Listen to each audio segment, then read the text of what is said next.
Hi friends, welcome to tech travel Telugu. Friends, ఇక్కడ మీరు చూస్తున్నారు కదా విట్పిలియన్ 250 ఇది ఓల్డ్ వెహికల్ అనమాట. న్యూ వెహికల్ అయితే మనకి అక్కడైతే పార్క్ చేసి ఉంది, అక్కడ మీరు చూడొచ్చు. సో ఈ రెండింటి మధ్యన డిఫరెన్సెస్ ఏంటి అనే దాని గురించి ఈ వీడియోలో డిస్కస్ చేద్దాము. ఫస్ట్ ఓల్డ్ వెహికల్ చూపించేస్తాను, తర్వాత న్యూ వెహికల్ దగ్గరికి అయితే వెళ్దాము.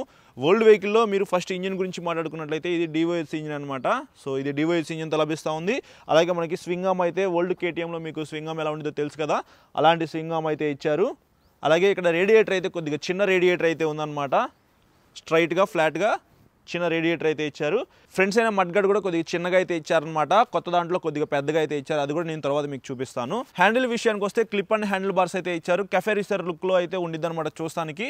ఈ హ్యాండిల్ అయితే కొద్దిగా లీన్ యాంగిల్లో ఉండిద్దని చెప్పుకోవచ్చు. అలాగే మనకి రౌండ్ డిజిటల్ కన్సోల్ అయితే ఇచ్చారు. సో కన్సోల్ కూడా మనకి చూస్తానికి ఇలా ఉండిద్ది అనమాట. దాని తర్వాత ఫ్యూయల్ ట్యాంక్ కూడా కొద్దిగా డిజైన్ అయితే మారిందని చెప్పుకోవచ్చు. 9.5 లీటర్స్ అయితే ఇది ఫ్యూయల్ ట్యాంకు, అది అప్గ్రేడ్ చేశారు. తర్వాత సీట్ అయితే చాలా చిన్న సీట్ అనమాట, ఒక సింగిల్ రైడర్కే సెట్ అయిపోయింది. Back side pillion seat comfort అయితే ఇట్లా ఏమీ ఉండదు. సీట్ కూడా అప్గ్రేడ్ చేశారని చెప్పుకోవచ్చు. అలాగే మనకి లైట్స్ కూడా కొద్దిగా అప్గ్రేడ్ చేశారనమాట. ఇది రౌండ్ ఎల్ఈడి హెడ్ లైటే, అది కూడా రౌండ్ ఎల్ఈడి హెడ్ లైటే, బట్ దీనికన్నా విజిబిలిటీ అయితే అందులో ఇంకో కొద్దిగా బెటర్గా అయితే ఉండిద్దని చెప్పారనమాట. హ్యాండిల్ మీద ఉన్న స్విచెస్ కూడా మార్చేసేసారనమాట. ఇందులో రైట్ సైడ్ రెడ్ కలర్లో ఇంజిన్ కిల్ స్విచ్ అయితే ఉంది, సెల్ఫ్ స్టార్ట్, హై బీమ్ లో బీమ్ స్విచ్, పాస్ స్విచ్ అవి మాత్రమే ఇచ్చారు, బట్ అందులో మొత్తం చేంజ్ చేశారనమాట. ఫ్రంట్ సైడ్ మనకి డిస్క్ బ్రేక్ చూసుకున్నట్లయితే లెఫ్ట్ సైడ్ అయితే ఉంది, కానీ అది రైట్ సైడ్కి మార్చారనమాట. దాని గురించి కూడా నేను తర్వాత మీకు చూపిస్తాను.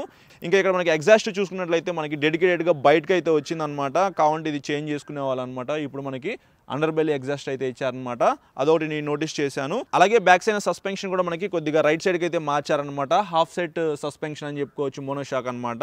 సో ఇవి మనకి కొద్దిగా మోడిఫికేషన్స్ అయితే జరిగినాయి అనమాట 2024 విట్పిలియన్ 250లో. ఇప్పుడు మనం 2024 విట్పిలియన్ 250 గురించి మాట్లాడుకుందాము.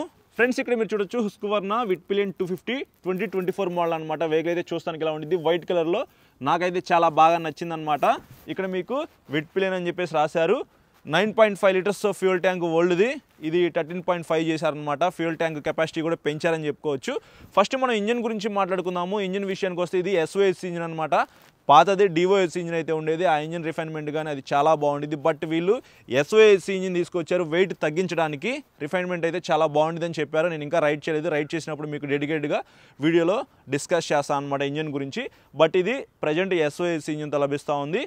అలాగే ఫ్రంట్ సైడ్ మీకు రేడియేటర్ అయితే కొద్దిగా పెద్దగా అయితే ఇచ్చారనమాట. ఇంతకుముందు వెహికల్తో కంపేర్ చేసుకుంటే రేడియేటర్ అయితే కొద్దిగా పెద్దగా అయితే ఉంది. ఇక్కడ హస్క్వర్నా లోగో కూడా ఇక్కడ మీరు చూడొచ్చు అనమాట. ఇంకా డిస్క్ బ్రేక్ కూడా రైట్ సైడ్కి అయితే వచ్చేసేసింది. ఇంతకుముందు మనకి లెఫ్ట్ అయితే ఉండేది కదా, సో రైట్ సైడ్ అయితే వచ్చిందనమాట. రైట్ సైడ్కి ఎందుకు తీసుకొచ్చారు అని చెప్పేసి నిన్న ఈవెంట్లో అయితే అడిగారు కొంతమంది. మీరు ఇట్లా వెహికల్ పార్క్ చేసినప్పుడు 2 డిస్క్ బ్రేక్స్ కూడా చూస్తానికి కొద్దిగా వెహికల్ అయితే అట్రాక్టివ్గా ఉండటానికి మాత్రమే తీసుకొచ్చామని చెప్పారనమాట. అలాగే ఫ్రంట్ సైడ్ మడ్గార్డ్ చూసుకున్నట్లయితే ఇది ప్లాస్టికే, బట్ క్వాలిటీ అయితే చాలా బాగుంది. పాత దాంతో కంపేర్ చేసుకుంటే ఇది కొద్దిగా పెద్దగా అయితే ఇచ్చారు. ఇంకా మనం లైట్ గురించి మాట్లాడుకున్నట్లయితే ఇది రౌండ్ ఎల్ఈడి హెడ్ లైట్ అనమాట. సో పాత దాంతో కంపేర్ చేసుకుంటే ఈ లైట్ అయితే విజిబిలిటీ చాలా బాగుంది, అలాగే కొద్దిగా పెద్దగా ఉంది. తర్వాత స్వింగ్ ఆర్మ్ కూడా మార్చేసేసారి. ఇక్కడ మీరు చూడొచ్చు మనకి డ్యూక్ 390 ఉంది కదా 2024 మోడల్, అలాగే డ్యూక్ 250 వాటిలో ఇచ్చిన స్వింగ్ ఆర్మ్ అయితే యూజ్ చేశారనమాట. సో స్వింగ్ ఆర్మ్ అయితే చూస్తానికి ఇలా ఉండిద్ది. సస్పెన్షన్ కూడా హాఫ్ సెట్ మోనోషాక్ అయితే తీసుకొచ్చారు, రైట్ సైడ్కి అయితే ఉండిద్ది. సస్పెన్షన్ కూడా మీకు ఎక్స్పోజ్ అవుతూ ఉంది, చూస్తానికి కూడా కొద్దిగా యూనిక్గా అట్రాక్టివ్గా అయితే కనిపిస్తూ ఉందన్నమాట. ఇక్కడ మీకు సైలెన్సర్ కూడా మార్చేసేసారు. అండర్ బెల్లీ ఎగ్జాస్ట్ అయితే ఇచ్చారు, బయటకి అయితే డెడికేటెడ్గా లేదనమాట. అలాగే సీట్ కూడా ఇక్కడ మీరు చూడొచ్చు. ఇందాక నేను మీకు సీట్ గురించి చెప్పాను కదా, అది చిన్న సీట్ అని చెప్పేసి. ఇప్పుడు పిలియన్ రైడర్ కూడా కంఫర్టబుల్గా ఉండటానికి పెద్ద సీట్ అయితే తీసుకొచ్చారు బ్రో, అది కూడా సింగిల్ పీస్ సీట్ అనమాట.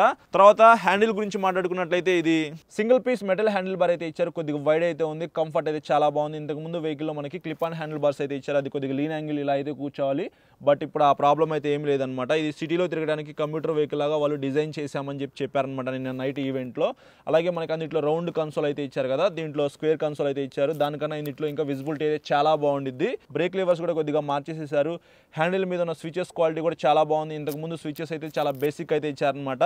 సో ఇప్పుడు చాలా స్విచెస్ అయితే ఇచ్చారు. డ్యూక్ 390 మీరు అందరూ ఆల్రెడీ వీడియోస్ చూసే ఉంటారు, చాలామంది యూట్యూబర్స్ అయితే అప్లోడ్ చేశారు, మనం అయితే చేయలేదు ఇంకా. సో డ్యూక్ 390లో ఏదైతే స్విచెస్ ఉన్నాయో అలాంటి స్విచెస్ అయితే ఇచ్చేసేసారు. హజార్డ్ లైట్ స్విచ్ ఉంది, పాస్ స్విచ్ అయితే ఇచ్చారు, నావిగేషన్కి చాలా స్విచెస్ అయితే ఉన్నాయి. సో అప్సైడ్ డౌన్ సస్పెన్షన్తో లభిస్తూ ఉంది, 43mm అప్సైడ్ డౌన్ సస్పెన్షన్ అనమాట. అలాగే డ్యూయల్ ఛానల్ ఏబిఎస్ అయితే ఇచ్చారు. ఇది ఎస్ఓఎస్ ఇంజిన్ అయితే తీసుకొచ్చారనమాట, అదొకటే నాకు కొద్దిగా మైనస్ అయితే అనిపిస్తూ ఉంది. డివైఎస్ ఇంజిన్ అయితే చాలా బాగుండేది, బట్ చూద్దాం ఎస్ఓఎస్ ఇంజిన్తో వీళ్ళు ఎంత మ్యాజిక్ చేశారో, ఇంజిన్ ఎంత స్మూత్గా ఉండిద్దో, పెర్ఫార్మెన్స్ ఎలా ఉండిద్దో ఏంటో నేను డెడికేటెడ్గా వీడియోస్ చేస్తాను, వాటిలో డిస్కస్ చేద్దాము. సో ఇది ఫ్రెండ్స్ ఈ రెండు వెహికల్స్ మధ్యన ఉన్న మేజర్ డిఫరెన్సెస్ అయితే ఈ వీడియోలో మీరు మాక్సిమం ఎంతో కొంత ఇన్ఫర్మేషన్ అయితే తెలుసుకున్నారని చెప్పేసి అనుకుంటున్నాను. ఈ వీడియో నచ్చితే లైక్ చేసి మీ ఫ్రెండ్స్ అందరికీ షేర్ చేయండి. మీరు మన ఛానల్కి సబ్స్క్రైబ్ చేయకుండా చూస్తున్నట్లయితే సబ్స్క్రైబ్ చేసుకుని పక్కన బెల్ ఐకాన్ క్లిక్ చేయండి. Thank you.